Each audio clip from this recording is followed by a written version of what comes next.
following podcast is an exclusive presentation of Project Entertainment Network.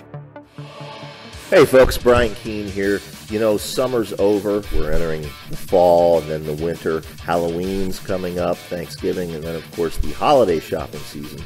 Speaking of the holiday shopping season, let me tell you about subculturecorsets.com. They've got everything you need for everyone on your list for this holiday season. Clothing, accessories, gifts, books, you name it, they've got it. They sponsor every show on the Project Entertainment Network, including this one. So please give them your business. Visit subculturecorsets.com.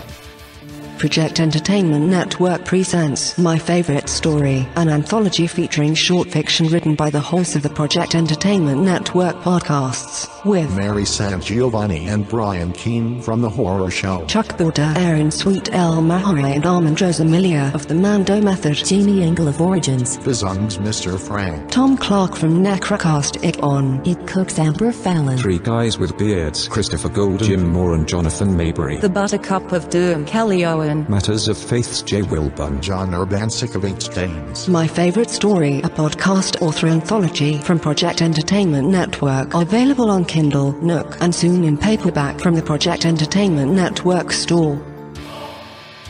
There shall come a podcast like no other. Defenders Dialogue with Brian Keene and Christopher Golden. Marvel Comics' original superhero non-team convenes once again. The Incredible Hulk, the Savage Submariner, the Master of the Mystic Arts, Doctor Strange, and a dynamic supporting cast of Marvel superheroes battle against evil as the Defenders. Without further ado, true believers, here's your hosts, Brian Keene and Christopher Golden. Excelsior!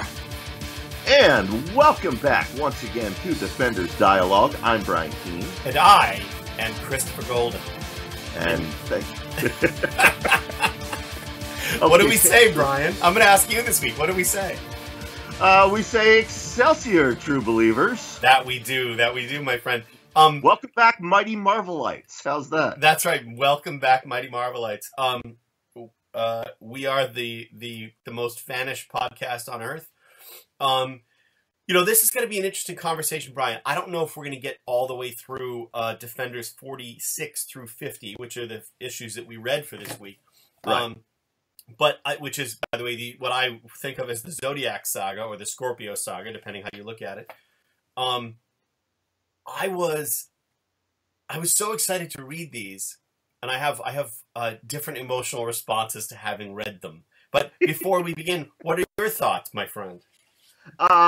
My thoughts are, we have a weird echo there. Are you picking that up on your end? A little bit, but I think it's okay. Okay. This is a state-of-the-art recording system brought to you by the Project Entertainment Network, by the way. I read these in their initial publication. In fact, issue 47, where Moon Knight makes his first appearance on the team. I very vividly remember buying that while on vacation in Ocean City, Maryland. I bought it off the spinner rack at 7-Eleven because I had never seen Moon Knight before that. This was my first introduction to him. There's a nostalgic value, and I do enjoy David Kraft's writing. But, as we said on last week's episode, following up Steve Gerber, it's night and day. It's a night and day difference. This reads, Gerber stuff still has an impact. It still resonated. The dialogue might be a little dated, but it was still applicable here in our modern world. This just reads dated. It reminds me of Jack Kirby's return to Captain America and the Falcon, which read like something out of the 40s. Alongside all the other Marvel stuff of the 70s. You know what I mean? And this reminds me a little bit of that. I do. So this is the problem, is that I had not read these in... I want to say that when I first reacquired them... Okay, so, real quick. When I was a kid, I read all the comics when I was about 13 or 14 years old, and my brain exploded in the discovery of girls. I stopped reading comics. when I was about 19, I was in college, and my roommates and I talked about comics, and it turned out one of them still read comics, which led me to reacquiring basically all the comics I had as a kid, and then beginning to read comics again. Right. And at that time, so when I was probably 19 or 20, is the last time I read these. And I gotta tell you, I just can't. I mean, all due respect to Roger Slifer and David Kraft, we were spoiled by Gerber. This era, the writing in this arc is not unusual for the era, and I do think, if I recollect correctly, that Kraft gets better. He does. After this. Eventually, he takes over the title solo. And well, he does that in this arc, too. But even then, so I just have to say, the level, again, every writer in this era and many writers today and myself in certain comics that I've written for one reason or another, every writer in comics in this era especially overwrote incredibly. But there's so much text in these things that it's completely unnecessary. Yep.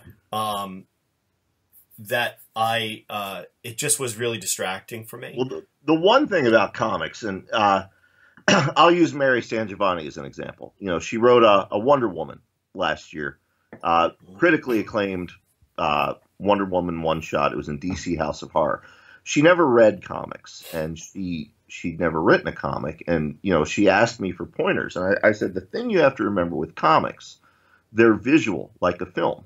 Right. So you don't have to have a word balloon describing the action on the page. The reader will see the action. The artist will draw it. And Defenders 46 is a great example of not doing that. You have very clear physical actions on the page, and then you have a word balloon with 200 words of text explaining, explaining what you're seeing. Yeah. Yeah, and I found it incredibly distracting in the reread. But anyway, so that said, let's just also say that issue 46 is written by Slifer and Kraft. It's drawn by Giffen and Klaus Janson, with Janson doing finishes on Giffen's pencils. Right. And I think it's interesting. I'll say this now before we get to the next issue, because there are two issues in this arc that are inked by Klaus Janson, and you can see in those issues, compared to the other issues that Klaus did not ink, that Klaus Janson was not a Kirby. I'm not saying he wasn't a fan of Kirby, but he wasn't someone who was as heavily influenced by Kirby. So you could see him sort of battling against Giffen's love of Kirby in the issues that Janson inked. Absolutely. I mean, when we have Keith here on the show, I'm sure he'll talk about this. I know he and I have talked about it just, in private. But, it's no secret. He was heavily influenced by Kirby. Right. And people forget, he followed Jack Kirby on Commandy, Last Boy on Earth. And, so he had to keep up that style. And then he came from Commandy at DC over to Marvel and picked up Defenders. So, this is early work, and he is wearing his Kirby influence on his sleeve. And yeah, you're absolutely right. You can see throughout this story arc what a difference inking makes in the art style itself. Right. Yeah, it's interesting to see. Well, anyway, we'll talk more about that. All right, so we open issue 46. The issue is called Who Remembers Scorpio? And we open with this splash page where the Red Guardian, Valkyrie, Hulk, Nighthawk, and Luke Cage are reacting to Doctor Strange announcing that he's departing the Defenders. Doctor Strange gives them a sort of lecture about why he's leaving, but then one by one, as Nighthawk recoils in horror, Doctor Strange, Luke Cage, and Red Guardian all announce their departure. Right. So our new Defenders team is Nighthawk, Valkyrie, Hulk, and Hellcat. And it's interesting to note here that Hulk is now the only original founding member left on the team. Right. And he doesn't want to be around much either. No, he doesn't. Right. Which actually fits in with the origins of the team, Brian. I mean, Hulk would go away, and then he'd end up being dragged back in, like Al Pacino in Godfather movies. Right. And what I like about this whole segment, and I don't know that we need to dwell on it, but there's, Hulk has always sort of been, if this is a family, then he's their kid. Right. And, it's sort of like mom and dad are getting a divorce. And, right. Hulk says, Hulk doesn't get it. First, Birdnose shouts at Magician. Now Birdnose asks Hulk to choose between friends. Yeah. It is. It's very much, a kid reacting to divorce. Absolutely. Do you want to live with mommy or daddy? Yeah. Yeah, it's very interesting. I thought of the same thing. I was thinking of there's an old Sesame Street gag about the birds, the two birds' nests and the baby bird, and who's, mom's nest is over here and dad's is over there, and which one do I want to live in? Right. Oh, Sesame Street. Here we go. The Defenders, the Hulk, Sesame Street, baby birds. In any case. So we've got a new era. We bid farewell for the time being to Luke Cage, Red Guardian, and Doctor Strange. We say Das Vidania to Red Guardian. Das Vidania, yes. Now, the Defenders being the Defenders, we will, of course, see all of them again. Don't be so sad. Yeah. But, there's one Defender, there's one member of the non-team who we have not yet seen this issue. And that is, of course, my favorite, Jack Norris. Now, when we last saw Jack, he was in a car chase. He was running from these mysterious figures. We still don't know what the hell that is about. But we pick up with him in New Jersey, where he's at an oil refinery, Hackensack, New Jersey, to be specific. And suddenly, somebody shoots him. And the figure who shoots him steps out of the shadows. And who is it? It is Nick Fury, the director of S.H.I.E.L.D. And I don't mean the Samuel Jackson-inspired Nick Fury, who is, in the comics, the son of the original Nick Fury. We're talking about the original. Right. Who now in the comics, I believe, is the Watcher, correct? Oh, I don't think that's what they call him now, but that's what his job was the last I checked in, yeah. Right, yeah. Yeah. So then Valkyrie and Hellcat, they realize, and Nighthawk and Hulk, they realize they can't stay at the Sanctum Sanctorum anymore. So they go off to Kyle Richmond's Long Island Riding Academy estate. Which will be their new headquarters. Right. Of course it is. Why wouldn't Marvel's favorite non-team be ensconced in a riding academy on Long Island? What's weird about that? In any case, they arrive. Well, the good thing is that Aragorn has plenty of places to graze and eat grass. But they enter, and they discover Scorpio waiting for them. And what I find interesting about Scorpio, Brian, is that his astrological forecast has led him to believe that today he would confront Kyle Richmond on this spot. Right. And somehow, without setting off any alarms or anything, he's made his way in there, and he's waiting for them. He doesn't know that Nighthawk is Kyle Richmond.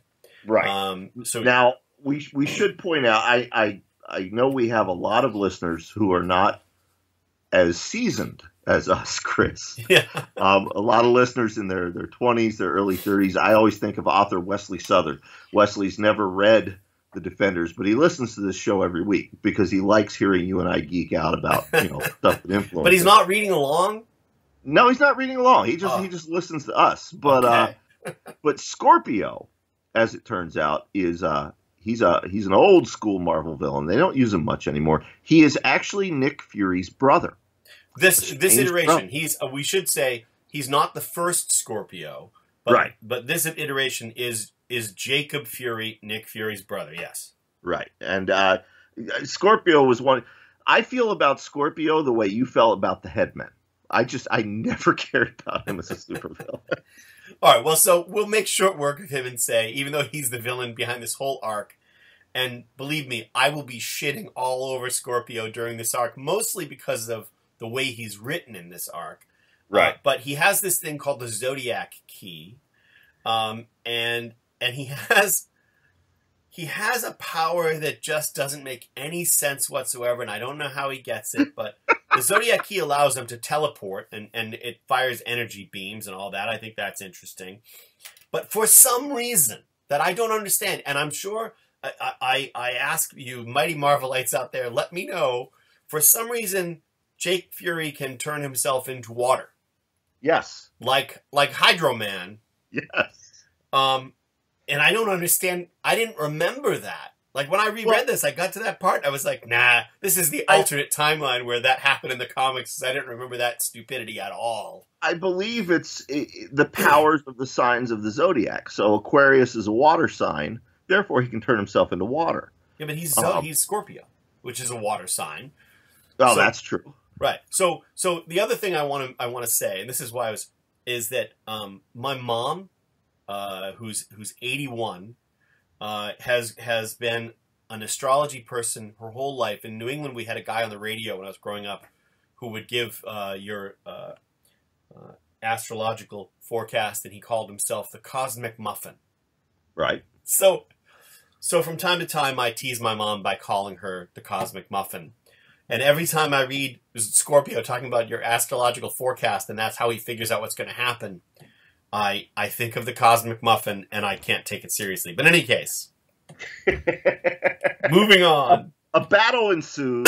They're tearing up the Riding Academy. We don't need to give you a blow-by-blow, but I will say there's one panel where Valkyrie charges Scorpio, and this is a great example of what we're talking about overwriting. Giffen and Jansen have clearly drawn Valkyrie with her sword charging at Scorpio. And what does the dialogue tell us? Scorpio says, "Another female brazenly charging me." Well, yes, we surmised as much from the artwork. Yeah.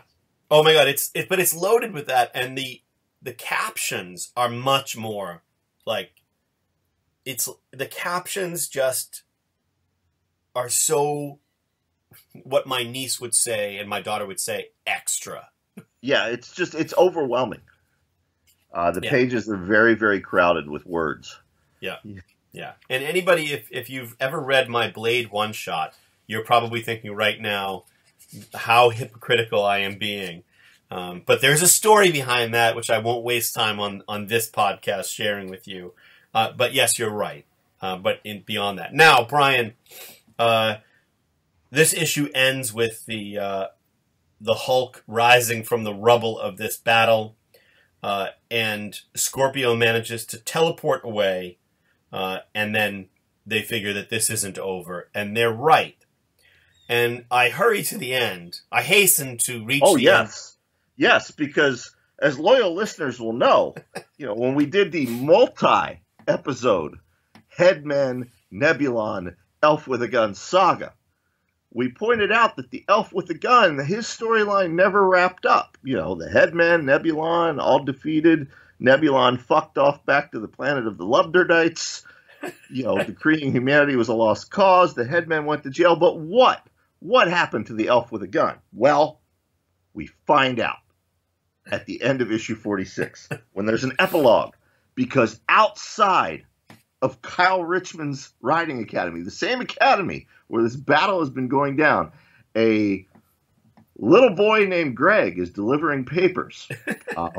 Turns out that Kyle Richmond paid him in advance to deliver newspapers. And Greg is thinking to himself that, his father always reminds him to be careful when crossing the road because it's dangerous. Well, sure enough, it is dangerous, because as Greg is crossing the road, we see that familiar diminutive silhouette, the elf with a gun, who leaps into the road to shoot Greg and gets hit by a tractor trailer and flattened. And that is the end of his reign of terror. Now, I didn't interrupt you because I knew the pleasure you were getting relating that story. I love it. I love it. I love that Steve Gerber inserted this random elf with a gun who would show up, not in every issue, just in random issues of the Defenders, and shoot somebody. And you're positive it's all leading somewhere. I mean, this is the Marvel universe of the 70s. Continuity is king. Everything is connected. And then Gerber leaves the book, and Kraft apparently says, well, I have no idea what to do with this. and they run him over with a truck. Yeah. See, Brian, this is the thing, dude. If we ever have the opportunity, which we never will, we never will. But what I'd like to do is do a mini series about Jack Norris hunting down the elf with a gun, who's returned. In any case, spoiler alert: when we get into J.M. DeMatteis's run, yeah, he actually brings back the elf with a gun in a very ingenious way. And yeah, taking what he did, I'd love use the elf with a gun. But unfortunately, you're right. Until certain powers that be are no longer at Marvel, I don't think there's a place for you or I there. Well, I think that you should go back into all of your digital editions of your books and add in scenes with an elf with a gun shooting people. I think I should. In fact, I don't know. Maybe Tom Brevoort, maybe you're out there hate listening to the show right now. And if you are, all is forgiven. I'll come back and write for you. But I want elf with a gun. Let's make this happen. My contact information is the same. And I want Chris on it as co-writer. Make it happen. Tom hated me when I would drop by the office and visit friends of mine who worked there when I was like 23. Yeah. He would be, full of disdain at that point. In any case, issue 47 is written by guest scripter John Warner, also illustrated by Giffen and Jansen. And I have to say, again, no offense, actually reading Warner's issue was a nice break. Oh, yeah. Because the writing is much smoother. It's just much less overwrought. We open with Hellcat and Valkyrie flying away from the Riding Academy. They're headed to visit the Avengers, so Hellcat can, gather the things that she's left there. And Hulk is once again not happy. Valkyrie and Hellcat are leaving, although they're coming back. And Hulk is basically like, you know what, Nighthawk? Hanging out here just with you, not gonna happen. Yeah, Hulk wants to hang with the girls. So right. He decides he wants to be alone, and he leaves. So all we're left with is Nighthawk, Kyle Richmond, who, draws himself a bubble bath, as any 70s macho playboy would, and curls up with the newspaper. Meanwhile, we go back to Hackensack, New Jersey, where Nick Fury and some agents of S.H.I.E.L.D. are abducting the unconscious and injured Jack Norris from the oil refinery. But not so fast, Chris, because who interrupts them? Well, Brian, I'm glad you asked me that question, because it gives me the opportunity to talk about a character who was, I still love him, but for years, my favorite Marvel Comics character. To the point where, when I would ride my bike with my friends around the neighborhood and we'd play superheroes, I was Moon Knight. And I just, man, I gotta tell you, the Moon Knight, he doesn't get much action. Nothing. He doesn't do a whole lot in this arc. Right. But I'm so happy to see him. Hold on.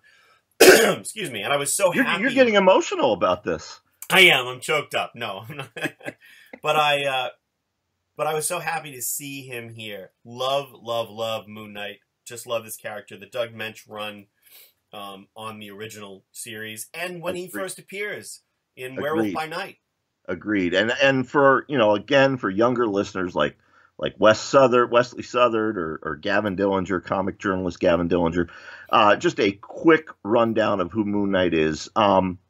He was a character. He was created as a supporting character in Werewolf by Night, meant to last maybe 2 or 3 issues, but he was so popular that, they put him in Marvel Premiere and he'd show up in different books. Basically, he's Marvel's version of Batman. He's a millionaire playboy. But while it wasn't so heavy in the 70s, the plot line was always there. It's Batman if Batman suffered from multiple personality disorder. Yeah, what's really interesting, Brian, about Moon Knight, and I think there's every reason to spend some time talking about this because he's so prominent in this arc. Look, everybody says oh, it's Marvel's answer to Batman, but there are about 10 characters, including Nighthawk, who fall into that category. Exactly. And I think that writers at a certain point did start to treat Moon Knight that way. But if you go back and you read, first of all, Moon Knight is initially introduced as essentially sort of like a gun for hire, bounty hunter, whatever, when he's hunting Jack Russell, a werewolf by night. Right. But once we meet the character in his own series or in his own appearances, you find out that he's this guy. His real name is Mark Spector. He does have multiple personality disorder. He was a mercenary for hire at one point. He was essentially killed in the Egyptian desert and resurrected by Khonshu, the Egyptian god of the moon. Now, whether or not that really happened is subsequently drawn into question. But to me, the interesting thing about Moon Knight is that he wasn't so much Batman as he was a superheroic character operating in a more realistic world. Right. Because in his own series, he fought terrorists over and over again. Right. He fought, like, you know what I mean? This was a character who was involved in gritty street level things, and not as, even though he had fought a werewolf, there were a lot of storylines where he fought more real world villains. Oh, absolutely. I mean, the only real superpowered villain he had in his original Rogues Gallery was Morpheus, who could, right. Fuck with people's dreams. But you even see it here in his first appearance with the Defenders. You've got Spider-Man. Spider-Man protects New York. The Avengers, they protect the world. Moon Knight's area of operations is Hackensack, New Jersey. Yeah. Right. Yeah. He says, you boys made one serious mistake. You stumbled into my territory. Right. Yeah, exactly. Well, and the last thing I'll say about it, if we're drawing comparisons, right, is if you really want to compare Moon Knight to a DC character, especially in the 80s when Moon Knight's series was coming out, the character in that era at DC that I think is most resembling Moon Knight is the Question. Absolutely. The original version of the Question. Right. The 1980s Question. Right. Right. Written by Denny O'Neil. One thing I would encourage people, if listening to us talk about him or in rereading these with us, if you get interested in Moon Knight, I would highly recommend Doug Mench's 1980s run on the character. Right. Marvel has collected them in several different trade paperback versions. Also, Warren Ellis's 6-issue run on the character from a few years back. They're probably the two best interpretations of Moon Knight. And they couldn't be more different from one another, but I agree with you. Right. But, so yeah, let's get back to, Moon Knight shows up. He beats the shit out of Nick Fury and the S.H.I.E.L.D. goons, and basically rescues Jack Norris. Right, exactly. As you do when you're in the Defenders. You rescue Jack Norris. So he rescues Jack Norris, and then Jack begins to tell Moon Knight his tale, and we cut away to the Sanctum Sanctorum, where Valkyrie has come to visit Clea.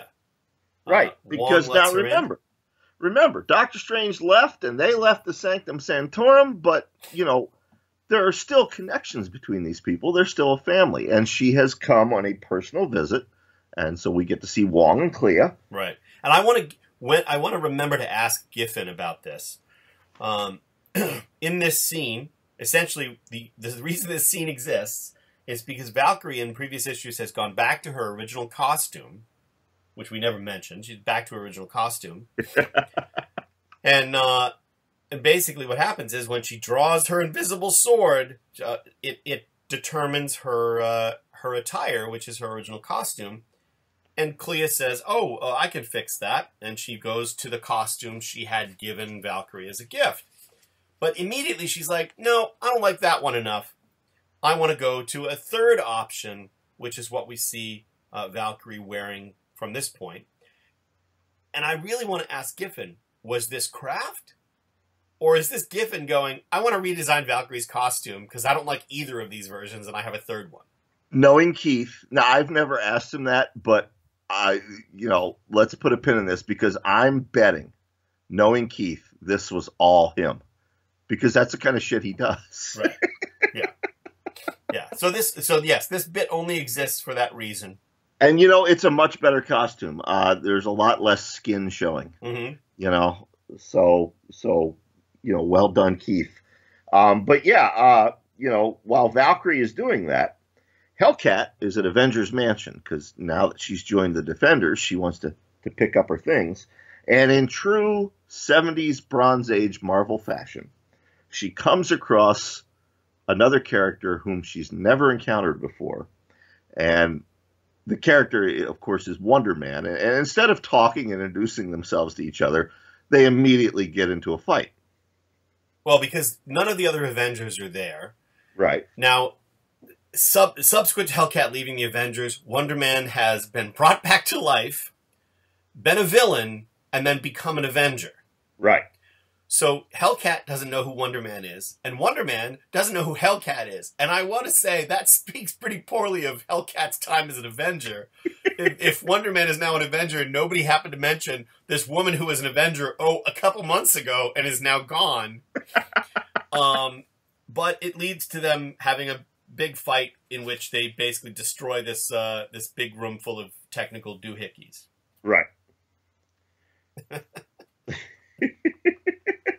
So we quickly check in with Kyle in his bubble bath, and then we check in with Moon Knight. Now Moon Knight has a helicopter, driven by his sidekick Frenchie, who we don't really get to see here in the Defenders, but Frenchie's probably one of my favorite guys in the chair ever. Yeah, yeah. And so we see Jack and Moon Knight. Because he's a sarcastic motherfucker, Brian. Oh, That's why we like Frenchie, because he does nothing but give Moon Knight shit. Yep. But yeah, we see Moon Knight and Jack descending from the chopper into the Sanctum Sanctorum. Because remember, Jack doesn't know that, Doctor Strange has left the group. He still thinks everybody's hanging out there. So he comes in and, Clea and Valkyrie are surprised to see him. And then we get into Jack's backstory. Now, you want to cover this or you want me to cover this? Oh, boy. I mean, do we need to get through the thought? I guess we could just say yes. I think we should, because this is the first chance the reader really understands what was going on, and it explains all the shit we glossed over in previous episodes. So basically, in a nutshell, Jack Norris, unbeknownst to the Defenders, essentially got Kyle Richmond in a pissy attitude to give him $300,000, which he used to infiltrate the presidential campaign of Headmen member Ruby Thursday, and basically he while he was doing that, he was approached by someone who is a member of SHIELD. They wanted to talk to him about Ruby Thursday, and because she disappeared.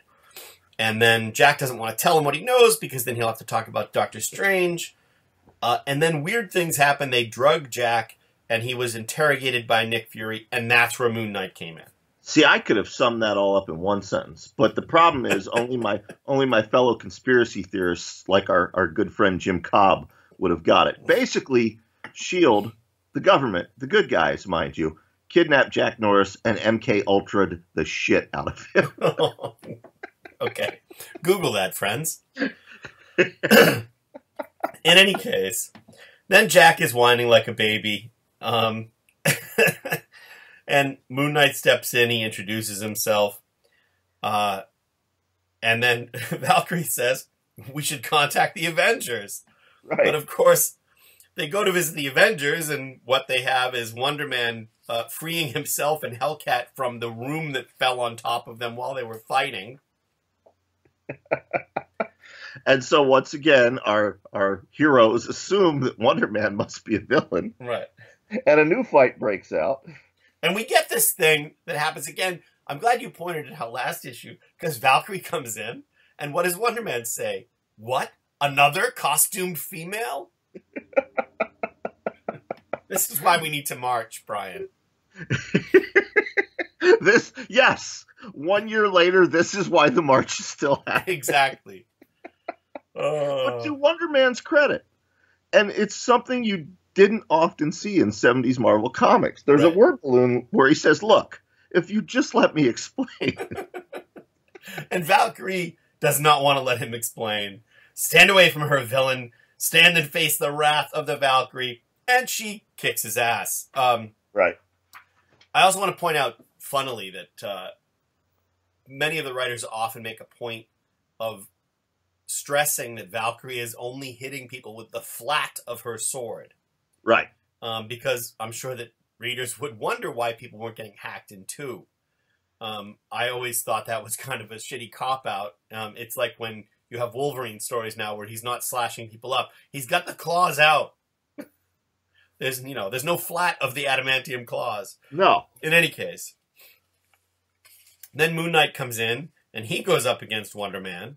And then, Brian, if you're reading along in the actual floppy comics, we get the Captain America and the Sorcerer's Apprentices, in which he fights aliens in purple underpants for Hostess cupcakes. But anyway. Oh, my God, I remember that. Wonder Man makes short work of Moon Knight by hurling him at Valkyrie. And then finally, Hellcat comes back to consciousness and reveals that Wonder Man saved her life. Hellcat proves that she's a member of the Avengers. And then what happens at the very end, Brian? Well, Nick Fury shows up on the Avengers viewing screen. And he doesn't know that the Defenders are there. He's calling the Avengers with a priority alert on a man called Jack Norris, who is wanted by S.H.I.E.L.D. So we get the dun-dun-dun moment with Jack and Hellcat and Valkyrie and Moon Knight staring at the view screen. And everyone's wondering if Jack Norris just crapped his pants. Yes. All right, so issue 48 of the Defenders through 50 of the Defenders, well, say in a general way. I'm gonna try to hold back the many comments I'd like to make about what a whiny bitch Scorpio is. For no, I don't think you should hold back. God. I think our He's listeners insufferable. He's insufferable. It's like, I just, look, segue to sports for a moment. I've spent my entire life, my entire adult life, complaining about what a whiny bitch Peyton Manning is playing football. And last night I was watching the Patriots up against the Jaguars, and there was a little mini movie, a little snippet of a thing Tom Brady is doing. Now, I'm a Patriots fan, but Tom Brady talking about how great Tom Brady is a bad look, ladies and gentlemen. It's a bad look. Scorpio whining about his life is just, it's so bad. I just wanted someone to kill him to shut him up in this comic. In any case, who remembers Scorpio Part 1, David Kraft, writer, Giffen, and Dan Green on artwork, Brian, and comment on the fact that Dan Green is cooperating with Giffen in his effort to make this book look as much like Kirby as possible. Exactly. Unlike Klaus Janson. Completely different look. Keep in mind, Keith drew all these issues. Mm-hmm. But yeah, you see what a difference the various people they teamed him up with makes. Startling difference, yeah. This looks like pure Jack Kirby right here. Right. So we open with, 3 or 4 pages of Scorpio whining about his master plan. It's really bad. Yeah, I mean, his master plan, he's not so different than Nebulon, really. He wants to take down the 1%. He complains about how everyone is sucked in by the system and the all-important economy and, get a job, buy on credit, go to war, do whatever they tell you or you're a failure. Basically, if you're a Mr. Robot fan, imagine an emo version of those characters. Imagine those characters if they sat around and listened to Fall Out Boy and Coldplay. That's what the fuck Scorpio is, and he should be stomped out just on those principles alone. Hey, firstly, I love Coldplay, number one. Number two, well, maybe love is too strong a word, but number two, my issue with Scorpio is not his goal, it's with his whining. Well, that's what I mean. I love it's Mr. just, Robot. It's whining and whinging the whole time. It's just like, and his foil. And spoilers, sorry folks, if you're reading along, you've already read them, and if you're not going to read along, it doesn't matter. The Nick Fury we've been seeing all along, we've pretty much figured out pretty quickly, if you ever read Marvel Comics, is not actually Nick Fury. Nope, he's an LMD, life model decoy. Now that's something that they do not use anymore. So again, for younger listeners, S.H.I.E.L.D. in the 70s and the 80s, basically every S.H.I.E.L.D. agent had androids that looked just like them. And indeed, the androids didn't know they were androids. They thought they were the real versions. Yeah, actually, in the recent run of Jessica Jones, Bendis used LMDs to great effect. Did he bring them back? Yeah, but it's for Maria Hill. But the interesting thing about this for me is that Jacob Fury is so insecure a character that for his foil, for the person to listen to him, he's got an LMD of his brother, who in real life is his enemy. Right. So that he has like he's getting all the reassurance. Might as well be an LMD of his dad. I mean, this is how, oh God, it's like in the 90s he would have had his own WB show. Well, that's what I mean. I love Mr. Robot. I love when Elliot takes down the 1%. But what I love about it is he doesn't fucking whine about it. He just does it. Yeah, that's it. So I sympathize with some of the things he's upset about. But, it's just the sitting in a room by yourself whining about it for pages and pages. In any case, we go back to Avengers Mansion. Right. Where the Defenders. I want to touch on that introductory panel when we transition. Yeah, go ahead. To Avengers Mansion. It's a very light ink job. I mean, it's almost Keith Giffen's pure pencils. Now, keep in mind, I'm reading this in black and white. I'm reading the Marvel Essentials Volume 3. So I don't. Maybe you're reading the floppies. Maybe the color kind of, detracts from that. But it's one of that panel is one of the best examples of Giffen's early work. You talk about how an artist changes over a career. I would point to that as key in his early work. It's a fantastically constructed panel. Yeah, no, it's perspective on it is great. Yep, very interesting. So what we have here basically is they're arguing with Jack Norris. He's trying to explain that he didn't do anything wrong, and yet essentially the Defenders go, well, it is Nick Fury and S.H.I.E.L.D., so we're going to have to turn you over, Jack. And they say all they want to do is talk to you.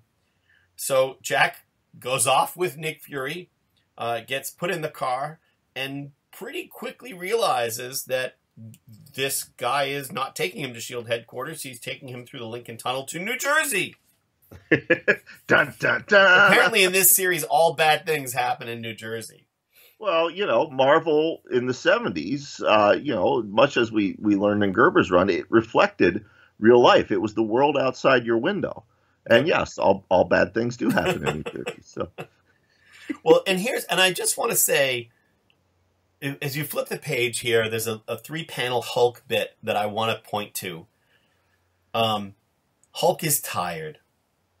He's in what appears to be Central Park. Hulk is tired. Tired of always fighting, tired of puny humans. Hulk is even tired of friends. Every day is the same. Hulk hit, Hulk smash, Hulk does nothing else. Hulk is bored with hitting and smashing. Hulk will sleep. Do something else tomorrow. Something fun. I loved that. I love the fact that Hulk is having a conscious thought about the fact that he's bored with the life of hitting and smashing, and even bored of hanging out with his friends all the time. He just wants to go be by himself and do something fun.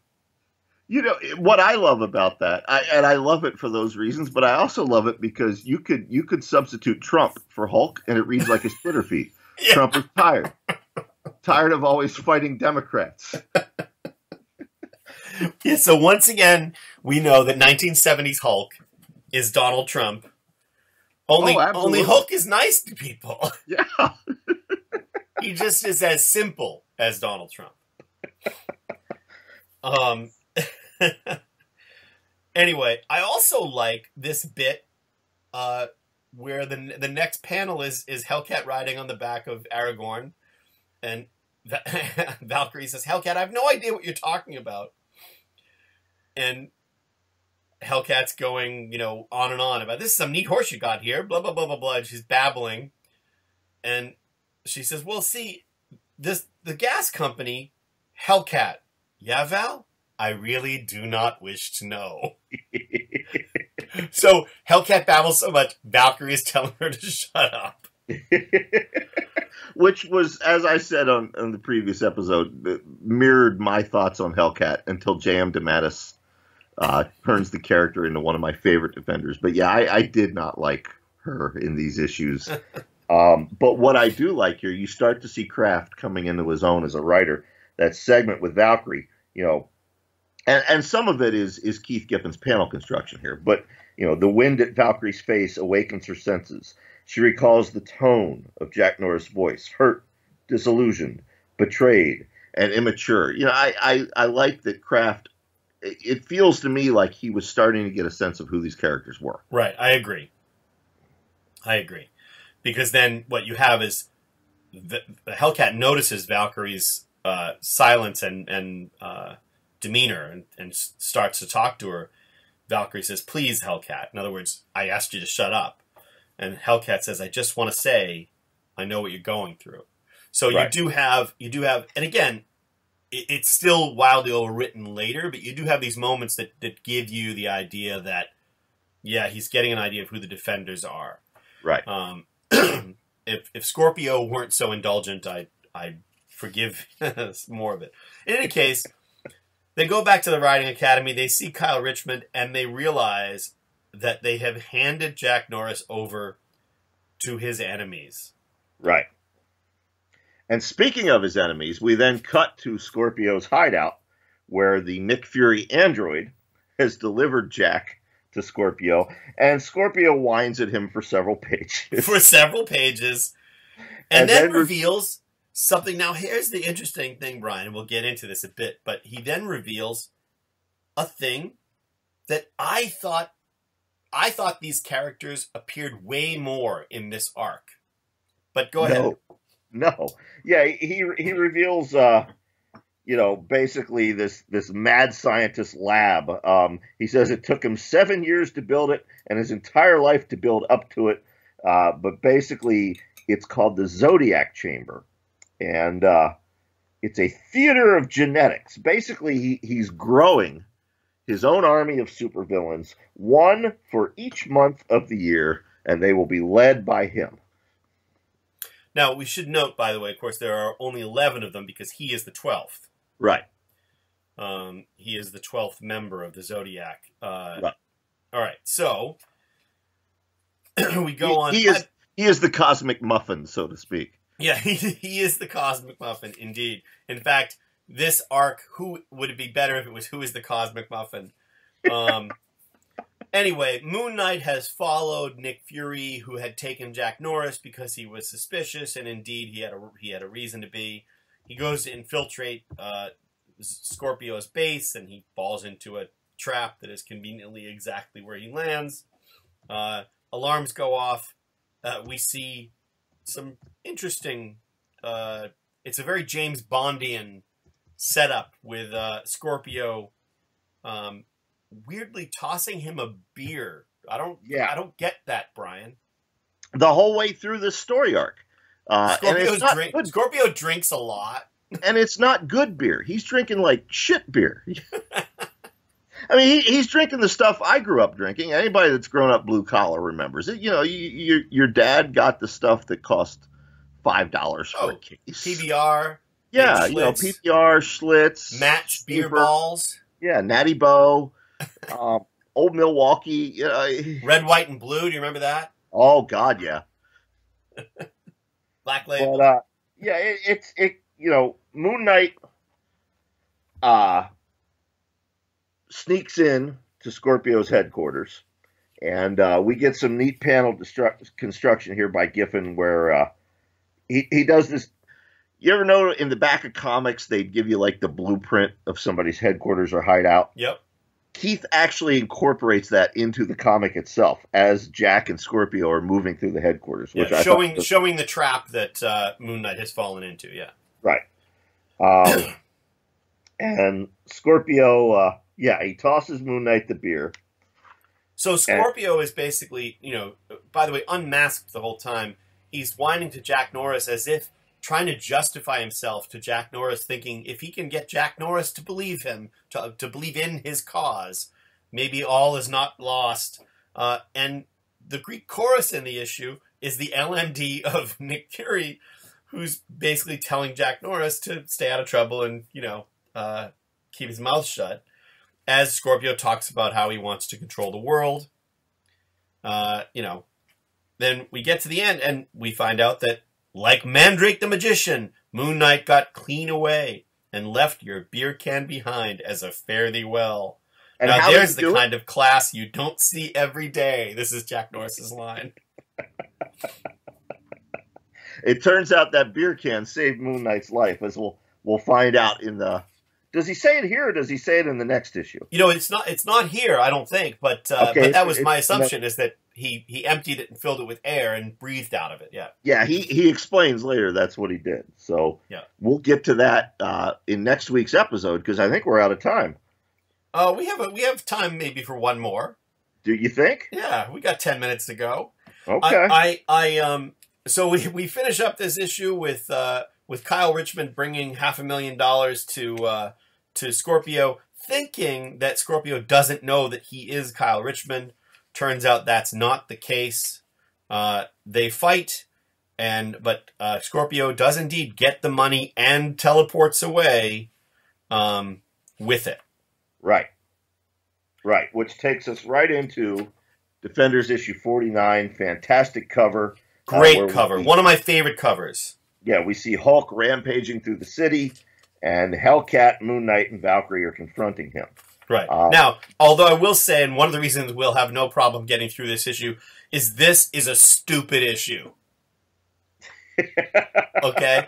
It looks great, and the cover is great, but I'm going to sum up the lion's share of this issue pretty quickly, and then we can cover the things that aren't included in my summary, okay? Wait. Here's the thing. I have to pee really bad, and I don't want to take the microphone into the bathroom with me, because we do that on the horror show with Brian Keene, and our listeners get a kick out of that. But I think Defenders Dialogue listeners want a little something different. So you tell folks what's going on while I go pee. All right, I will. You go pee, and we'll time you.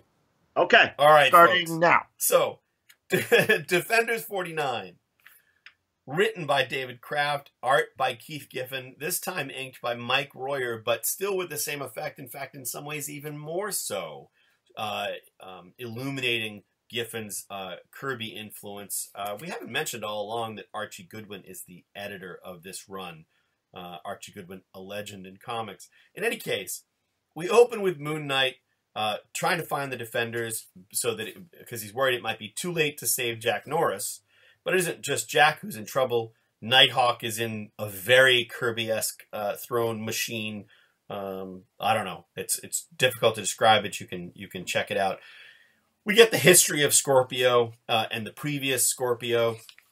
But what drives me crazy about this issue is that the Defenders decide that I'm back. Okay, so I just got through the first 3 or 4 pages of this description, Brian, and I just paused to say that what drives me crazy about this issue is that you've got this idea that the Defenders need Hulk. Okay? So we'll get to that. They need Hulk.